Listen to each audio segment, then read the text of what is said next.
4 cases of the potentially deadly coronavirus have been confirmed in Australia as authorities step up biosecurity measures at airports across the country.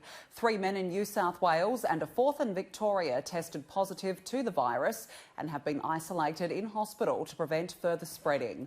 All 4 men are linked to the outbreak in China, where 56 people have died and more than 1,900 cases of the virus have been confirmed. Australia's Chief Medical Officer says authorities are working to contact passengers who shared flights from China with the men. The passengers on those 2 flights, so the lists have been provided and the contact information to the Victorian health authorities from the Victorian plane, and they're in the process of doing so with the New South Wales plane, and the state and territory health departments will be contacting people. And it's important to note that people in the plane generally probably have a pretty low risk. We tend to provide more detailed contact to those who are sitting in close proximity to those suspected cases, but both of them only really develop significant symptoms after arrival. So this is just being precautionary. Biosecurity officers will meet every plane arriving in Australia from mainland China. Authorities warn there is a chance more cases will be detected in Australia and are asking people not to travel to Hubei province. This is a fierce battle, and reinforcements are sorely needed. Military medical staff drafted from Shanghai to go to Wuhan, the epicentre of this epidemic. Ground zero. 10 days ago, there are only 41 cases of novel coronavirus. Now, there are more than 1,200. Officials in Hubei have said they are running low on medical supplies, and hospitals have made their own appeals for donations from the public.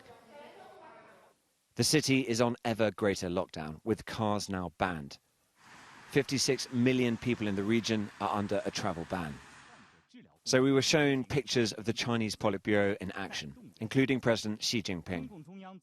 It might not seem much, but it's rare for Chinese state media to broadcast meetings like this.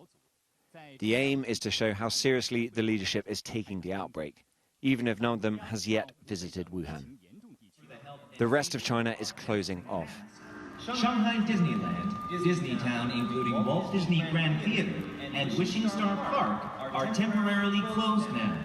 Disneyland Shanghai should be packed over the New Year's break. Instead, it's empty. Hong Kong has long and painful memories of the SARS epidemic of 2002 and 2003. It killed hundreds in the territory, so they're taking no chances. There are 3 tiers with relation to response level: alert, serious and emergency. The level has been raised to serious. Now today I would like to announce we're going to escalate it to the topmost level, that is emergency. This was already ambitious, to build a 1,000-bed hospital from scratch in less than a week. But authorities have decided it will not be enough. A second, bigger hospital has been commissioned. Each hour seems to bring a new measure from the Chinese government, and that seems to offer the opposite of reassurance. If the response is like this, how big must the danger be? Tom Cheshire, Sky News, Beijing.